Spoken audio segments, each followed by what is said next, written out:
Hello, and welcome to NASA's Jet Propulsion Laboratory in Pasadena, California. I'm Jan Berkeley, one of the sequence team lead engineers on Cassini, here to share the latest news from Saturn. In our most exciting news, instruments on the spacecraft have found evidence of seas in the high northern latitudes of Titan. Here is a movie that shows the area dotted with seas hundreds of miles across, and many smaller lakes that vary from several miles to tens of miles wide. Cassini's last flyby of Titan was on March 10, 2007, at an altitude of 600 miles. There were several objectives to this flyby. Higher resolution images of the area where the seas were found was successful. This area is just north of the equator and west of the bright area known as Xanadu, also seen by both radar and imaging instruments in previous flybys.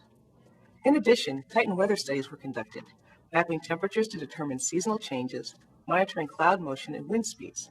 Scientists are still processing this data, so stay tuned. We will return to Titan on March 26th, this time at an altitude of 620 miles. This time, the flyby will include more temperature and global mapping, and spectral imaging in the ultraviolet and infrared regions. The area of seas and lakes will be mapped yet again, but at a lower resolution. The spacecraft will also pass behind Titan for approximately 35 minutes. This is called an occultation. Telemetry data cannot be received from the spacecraft at that time, but information can still be transmitted.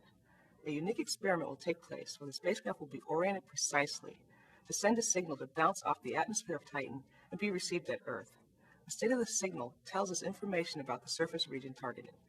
This is the third time the experiment will be attempted by Cassini. From Pasadena, California, this is Jan Berkeley with NASA's Jet Propulsion Laboratory and your latest news from the ring planet.